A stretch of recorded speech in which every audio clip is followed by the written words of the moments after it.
Olá, seja muito bem-vindo, seja muito bem-vinda. Eu sou a Gabriela Varela, esse é o Videocast em Detalhes. E aqui a gente continua nesse ano de 2024, sempre com um convidado, uma convidada, conversando, analisando uma temática ou uma notícia importante do momento.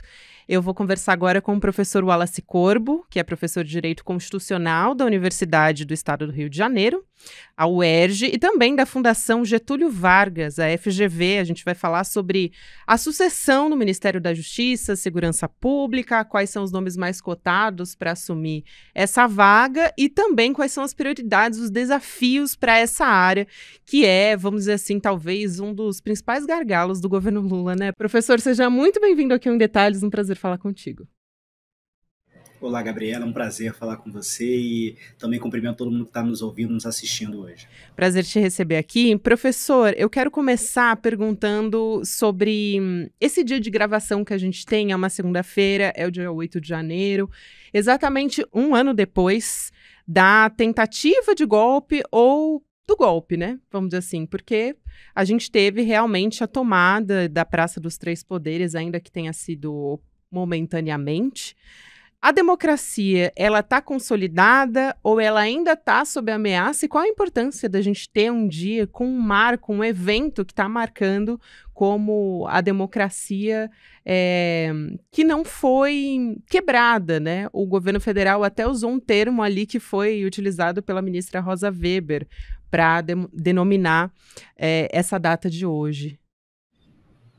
Gabriela, essa ideia, né, de uma democracia inabalada, ela é essencial. A gente está, de fato, comemorando um ano, né, desde que aquele golpe, um golpe que quem acompanhou no dia 8 de janeiro de 2023 certamente ficou assustado, eu certamente fiquei, todos os especialistas ficaram, sobre para onde aquilo poderia ir.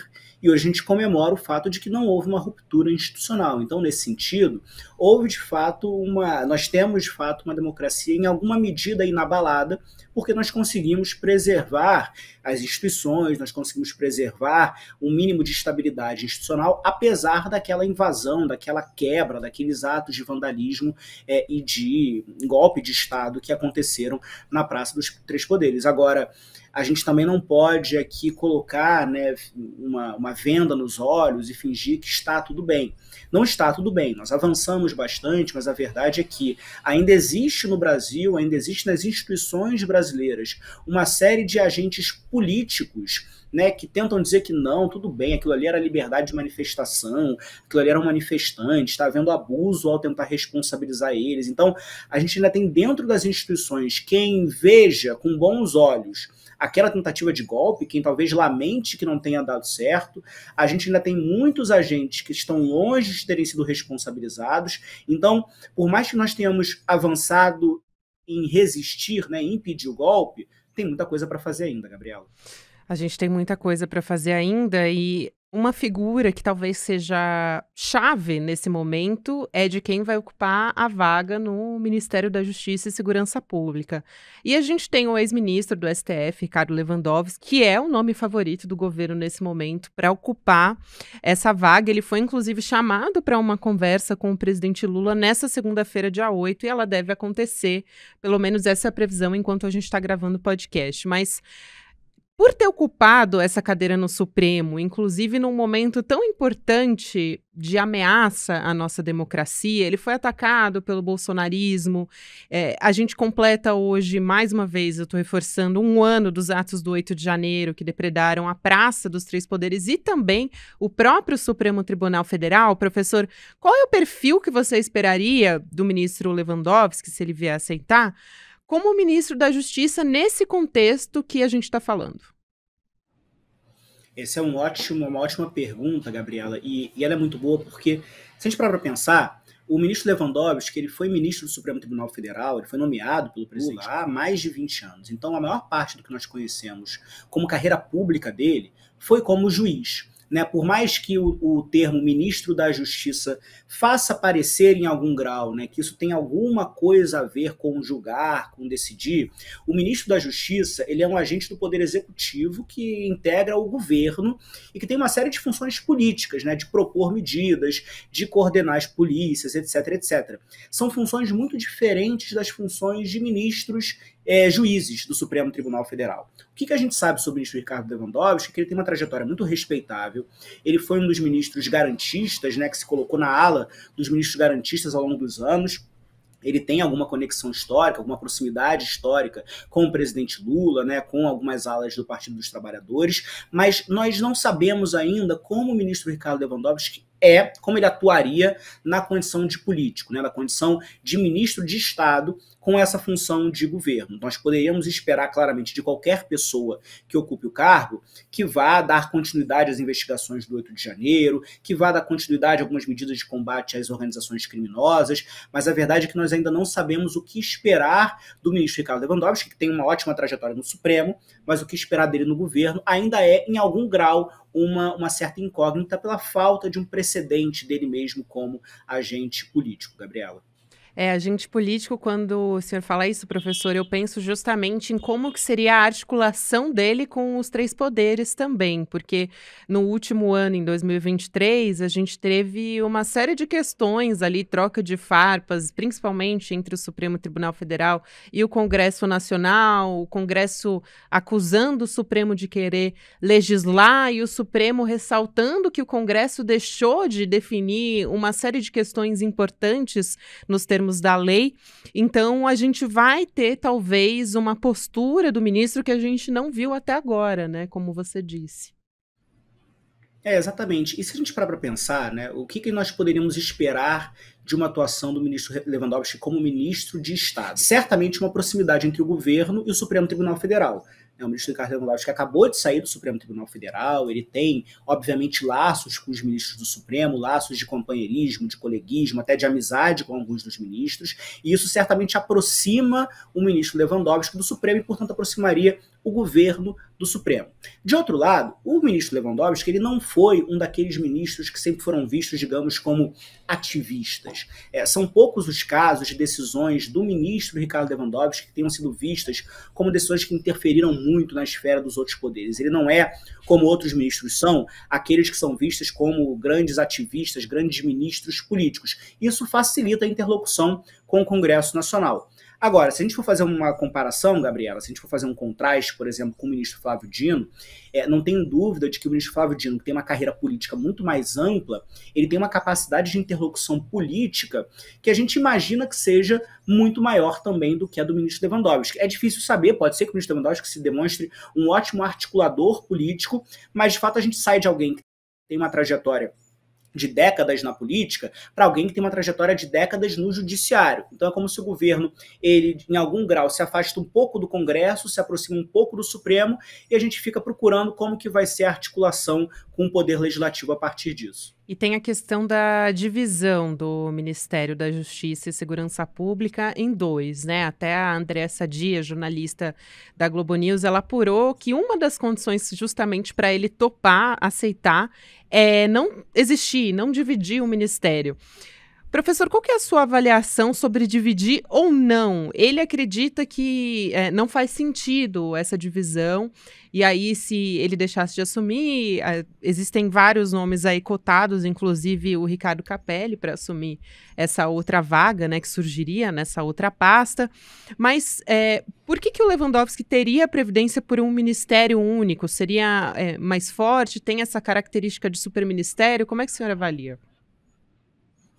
Em algum grau, não existe uma resposta certa, né, Gabriela, sobre qual é a melhor forma de organizar o Ministério da Justiça, se com segurança pública ou se separado de segurança pública. A gente está num campo de uma disputa que é eminentemente política. Como você bem apontou, essa tendência que vem desde ali o governo Temer, né, de cada ministro querer um super ministério, né, para ter uma capacidade de interferência no governo muito maior. Então, quando a segurança pública entra no Ministério da Justiça, se mantém no Ministério da Justiça, isso amplia o rol de competências, de atribuições daquele ministro. Hoje o ministro da Justiça tem uma série de competências de atribuições. É competência do ministro da Justiça fazer, né, planejar atos do governo que tenham a ver com política judiciária, que tem a ver com reabilitação de pessoas que eventualmente tenham sido penalizadas, né, privadas de liberdade.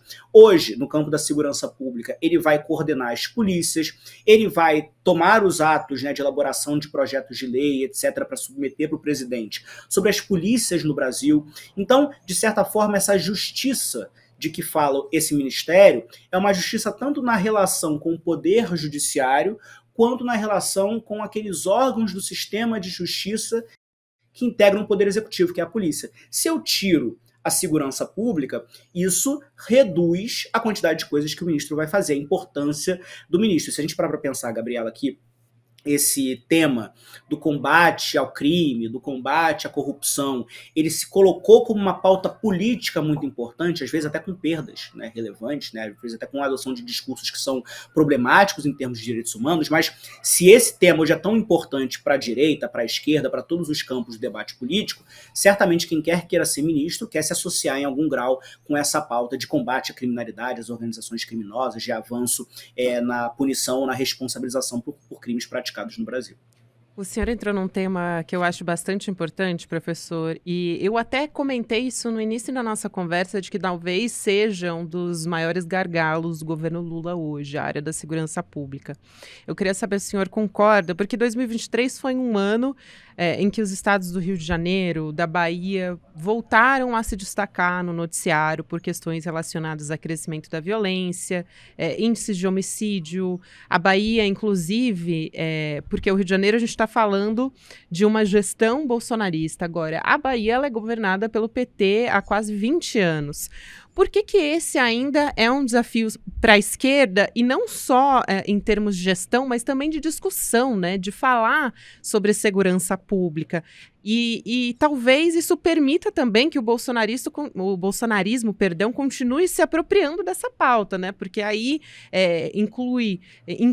inclusive, acaba incutindo na cabeça das pessoas esse discurso do medo, da legítima defesa, com o armamento da população, enfim. Então, queria te ouvir sobre isso.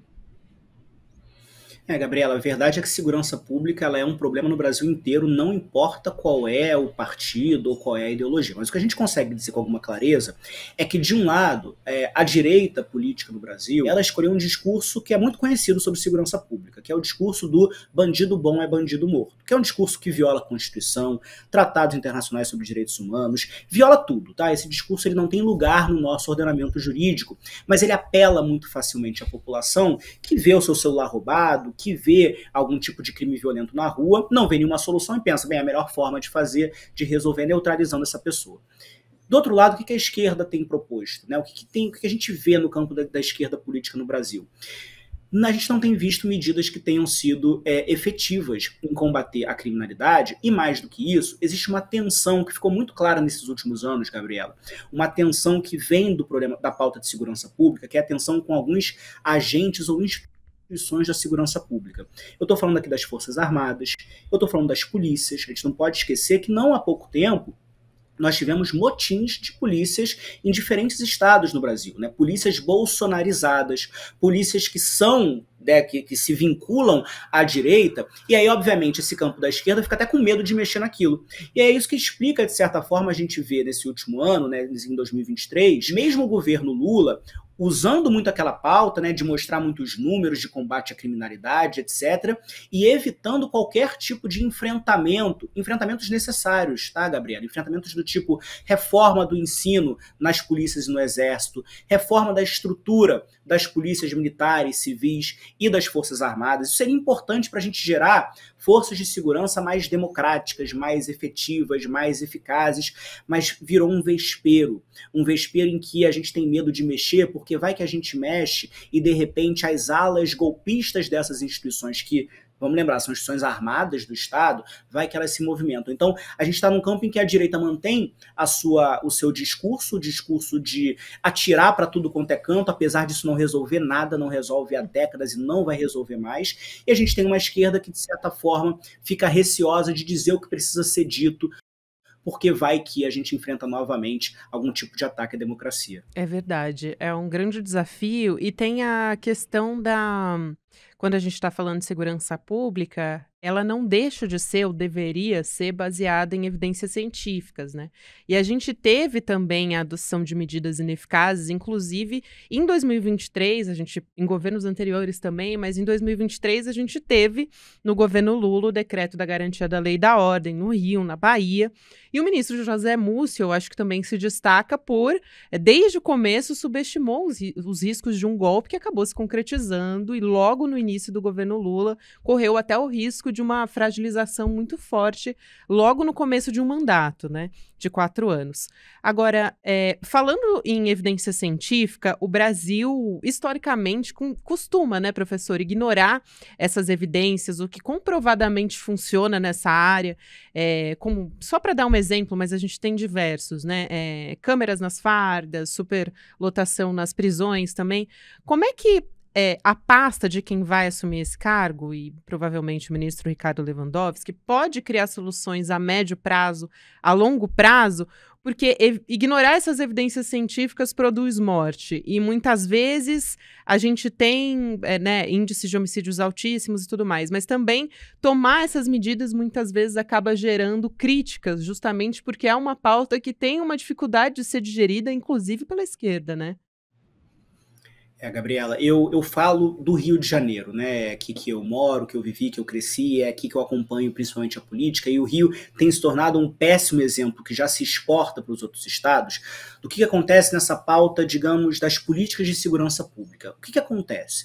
A gente fica envolto e imerso num discurso de terror, que diz pra gente que a única forma de promover segurança é com um policial armado nas ruas, atirando tipo bang bang mesmo, como se a gente vivesse no Velho Oeste. O que tem de propostas para resolver isso? Existe uma série de propostas baseadas em ciência. Você deu o exemplo de proposta baseada em ciência, que é o uso das câmeras junto aos policiais. As câmeras são comprovadas como um mecanismo que reduz a letalidade, aumenta a segurança para o policial, aumenta a segurança para o civil. Mas o que a gente vê na prática? Primeiro, que o discurso do terror ele é muito forte. E segundo, que deixando de lado os bons policiais, né, que estão arriscando suas vidas diariamente, né, na prática de segurança, a gente tem uma série de organizações criminosas dentro de instituições de segurança, na política inclusive, que tem interesse em barrar todo tipo de medida de segurança pública que seja baseada em ciência. Por quê? Porque eu não quero que o policial bom não tem problema nenhum de colocar uma câmera na farda dele, mas eu não quero que um policial miliciano, que eventualmente tenha algum tipo de contato no poder legislativo, que ele use câmera de segurança. Como é que ele vai fazer para coletar lá a propina que ele tem que coletar, para praticar algum tipo de homicídio que ele tem que praticar como forma de avançar os seus crimes? Então a gente está no campo, numa dificuldade, Gabriela, de lidar com isso no âmbito local. E aí você me pergunta, o que a gente pode fazer no âmbito federal? Se afastar dessas influências, né? No Rio de Janeiro é muito difícil você conseguir fazer uma transformação na segurança pública, porque eu tenho a Assembleia Legislativa, o governador, todo mundo bolsonarizado, todo mundo imerso nessa lógica que não permite avançar. O que o governo federal pode fazer?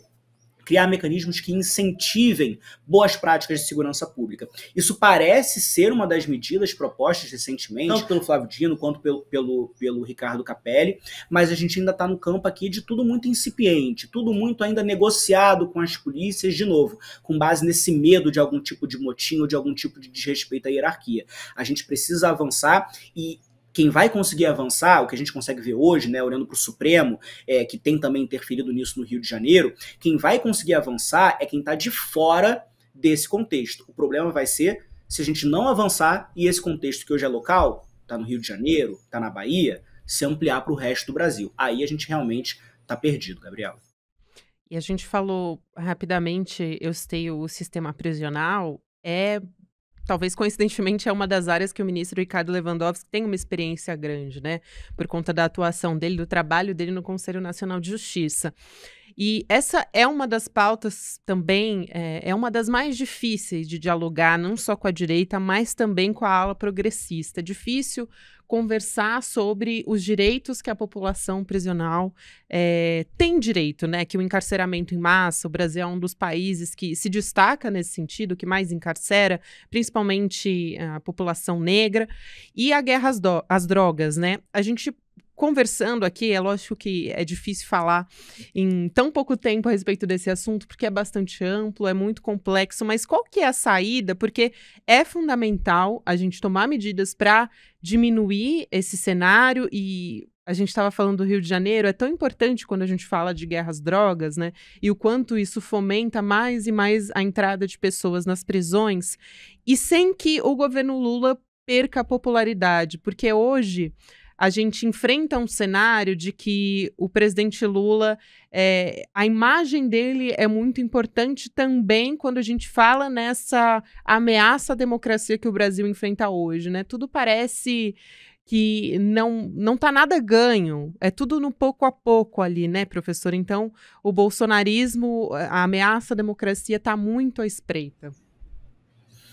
Gabriela, tem essas frases de que político sempre diz, né, que tem algumas coisas que não dão voto. Uma delas é saneamento básico, porque é obra que ninguém vê, porque é debaixo do solo, e a outra é fazer qualquer tipo de política para pessoas encarceradas. Eu lembro, assim, de crescer assistindo programas, né, noticiários, e aí sempre tinha uma matéria mostrando que é absurdo, que nessa prisão um preso come melhor do que uma pessoa que está nas ruas e não praticou crime nenhum. O brasileiro não gosta, né, não gosta. A gente tem um país que é profundamente violento e autoritário nesse sentido, ele não gosta de ver qualquer tipo de política sendo feita para presidiário, para pessoas que praticaram crimes. A gente ignora, Gabriela, que 40% dessa população que está encarcerada, mais inclusive, são pessoas que sequer a justiça concluiu que praticaram crimes. São pessoas presas cautelarmente, para ver depois se praticaram mesmo esse crime ou não. Mas o fato é que você aponta algo que é central. Não é fácil para um governo fazer política para presídio. As pessoas não gostam, você perde votos. O que hoje nós temos como um horizonte de possibilidade? Nós temos uma ação que foi julgada pelo Supremo Tribunal Federal, o ministro Lewandowski ainda estava no Supremo na época em que esse julgamento começou, que é a DPF 347, que é uma ação que trata do estado de coisas inconstitucional do sistema carcerário. O que ela diz? Diz que a gente vive um sistema carcerário em que presídio é igual a masmorra. E a Constituição não permite que presídio seja igual a masmorra. O preso tem direitos fundamentais. O preso é uma pessoa que está custodiada e, portanto, o Estado tem uma responsabilidade de que essa pessoa saia viva, né, e minimamente íntegra e com capacidade de reinserção social depois na sociedade. O Supremo determinou uma série de medidas para a União e para os Estados voltadas a resolver esse problema que a gente tem no sistema carcerário, que é essencial, Gabriela, para que as prisões deixem de ser faculdades, né, para formar criminosos para o crime organizado. A pessoa entra, de repente, por um furto e ela sai formada em tráfico. Hoje o Supremo ele mexeu um pouco nesse tabuleiro, tirando um pouco a responsabilidade do governo. O governo agora tem só que cumprir a decisão do Supremo, pode culpar o Supremo pela decisão, não tem problema nenhum, só tem que atuar. Agora, de fato, medidas que sejam proativas do governo, a gente não espera isso num Brasil que ainda está profundamente bolsonarizado, em que qualquer medida nesse sentido vai ser usada até por meio de fake news para dizer que o Lula, ou o PT, ou o governo gosta de bandido, prefere bandido do que um cidadão de bem. É uma tristeza, não é isso que a nossa Constituição diz, não é isso que a nossa Constituição quer, mas esse é um problema político hoje central. É um problema político muito forte e justamente dialogar sobre isso, educação política nesse sentido é uma dificuldade muito grande. Acho que a gente precisa repensar, talvez, quais são os caminhos para fazer isso, principalmente no ano de eleição municipal, né, professor? Agora, para a gente talvez ir encaminhando para o final, e pode ficar à vontade para colocar se o senhor tiver alguma questão a respeito desse assunto, mas o tema da representatividade surgiu tanto na sucessão do Supremo Tribunal Federal, e aí a gente acabou não tendo uma mulher negra para assumir, ocupar essa vaga, mas foi uma reivindicação muito forte, inclusive diversas entidades nesse sentido. Inclusive, agora está acontecendo mais uma vez no Ministério da Justiça, mas a gente sabe que Ricardo Lewandowski provavelmente vem aí. Se cogitou o nome da Gleisi Hoffmann para assumir essa pasta também na Justiça, a Adriana Accorsi também na Segurança, para apaziguar, talvez, essa questão que a base do governo Lula cobra muito, né, que seria ter mais mulheres nos ministérios. Ainda assim, é um tema que tem sido também uma dificuldade, e mais uma vez a gente esbarra nessa questão da governabilidade, mas fato é que a gente tem a questão da representatividade sendo colocada de lado muitas vezes nesse governo, porque, enfim, tem outras questões que estão sendo colocadas em jogo também. Agora, quais são os riscos de um ministério em que faltam vozes, né, de mulheres, de pessoas negras, da população LGBTQIAP+, enfim, Inclusive, o senhor é autor do livro, né, Discriminação Indireta, então eu queria te ouvir a respeito disso. Gabriela, o risco é um mau governo, são mais políticas públicas, né? Tem muita gente que entra nesse debate sobre representatividade achando que o importante é ter um quadro bonito, né? Fica mais bonito o quadro com mulheres, com pessoas negras. Não é isso, né? Não é útil que a gente tenha, não é bom, necessariamente bom que a gente tenha um governo só com mulheres e todas as mulheres fazendo as piores políticas possíveis. Não é disso que a gente está falando. A gente está falando o seguinte, que se a gente tem um governo que foi eleito numa lógica de inclusão, de incluir quem sempre foi silenciado, você colocar no campo, né, no mais alto posto, nos mais altos postos de decisão, pessoas que integrem esses grupos, tende a melhorar a qualidade das políticas públicas. Por quê? Porque uma mulher vai ter uma visão, não só qualquer mulher, mas uma mulher, se a gente pensar num governo de esquerda, então uma mulher que tem uma trajetória junto a movimentos sociais, de esquerda, etc., ela vai ter não só aquela visão do movimento social, que é a visão predominante, mas ela vai ter também outras percepções que fogem à percepção de um homem. Eu gosto muito de usar como exemplo, Gabriela, a questão das pessoas com deficiência.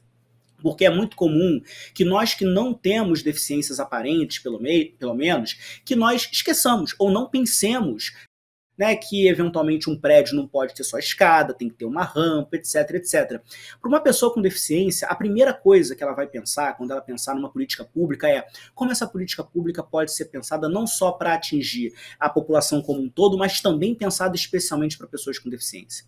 Quando eu coloco no Supremo Tribunal Federal, nos ministérios, no poder legislativo, mulheres, pessoas negras, trabalhadores, eu não estou só criando uma foto bonita, eu estou trazendo uma pluralidade de ideias, de perspectivas, de horizontes de valores que tendem a melhorar as políticas públicas, que tendem a levar uma outra voz. Não é que um homem não possa fazer políticas públicas maravilhosas, um homem branco, heterossexual, ele pode, talvez ele seja um ótimo político, um ótimo ministro, mas é preciso trazer outras perspectivas, porque nós temos problemas, Gabriela, que nós não conseguimos resolver em 500 anos de Brasil.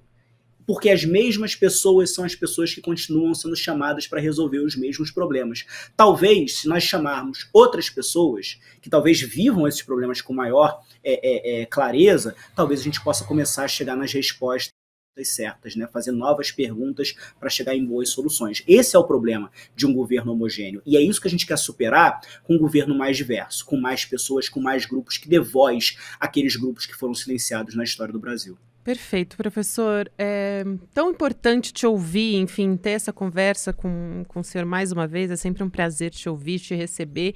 Inclusive, o presidente Lula, nesse evento, no ato pró-democracia, nesse 8 de janeiro, ele cumprimentou o ministro Flávio Dino, disse, já ressaltando que ele vai ocupar essa vaga no STF, né? O Lula é bastante brincalhão, então fez brincadeiras nesse sentido, disse que ele já está com cara de ministro do STF, mas ele ainda não anunciou o novo ministro da Justiça. Deve, portanto, enquanto a gente está gravando, conversar com o ministro Lewandowski. Em breve a gente deve ter esse anúncio e a gente vai continuar acompanhando. Foi um prazer te receber, professor. Um abraço grande, até uma próxima. Prazer foi todo meu. Qualquer convite que você tenha, me chame. Para mim é sempre uma alegria conversar com você. Até uma próxima. Alegria toda nossa, professora. Até mais. O Videocast em Detalhes fica por aqui. O próximo episódio vai ao ar às 10h30 da manhã, ao vivo no YouTube, por onde você acompanha toda a nossa programação aqui no ICL Notícias, nos canais do Instituto Conhecimento Liberta, Eduardo Moreira aqui no YouTube. E para você também que nos ouve em podcast, o episódio fica disponível mais cedo, com trechos exclusivos que você não encontra aqui no formato de videocast. Mas aqui, para você que escuta em podcast, eu convido que você venha também aqui para o vídeo, porque a gente está com um cenário novo, também com os nossos convidados por aqui. Então, a partir das 7, 8 horas, episódio disponível em plataformas de áudio, a plataforma que você está mais acostumado a ouvir, e também no YouTube às 10h30 da manhã. Aí você ouve, acompanha a nossa transmissão ao vivo. Também deixo o recado para você que está nos acompanhando pelo YouTube, que você acompanha agora o Videocast Mercado e Investimentos, e na sequência tem o Rolê ICL com o William Deluca em novo horário. Então, para você que acompanhava às 5 horas da tarde, agora você chega aqui mais cedo, logo na sequência do Mercado e Investimentos, você já tem o Rolê, e depois, às 6 horas da noite, tem o ICL Notícias segunda edição. Muito obrigada a você que me acompanhou até aqui e até amanhã. Quer saber o que está acontecendo com a economia do Brasil e do mundo? e de quebra saber quais são as minhas previsões para os mercados e para os investimentos em 2024, todo ano a gente realiza um encontro chamado Mapa da Mina, um encontro que é um sucesso. Centenas de milhares de pessoas assistem a essas aulas. E em 2023, a gente acertou absolutamente tudo que a gente previu. O de 2024 vai acontecer no dia 28 de janeiro, um domingo, às 8 horas da noite. E para você se inscrever, é só clicar no link aqui em cima ou aqui embaixo. É gratuito participar. Eu tenho certeza que você vai dar muito proveito para um encontro como esse e vai te ajudar ao longo de todo o ano, seja lá a sua atividade. Se inscreve agora e a gente se encontra lá.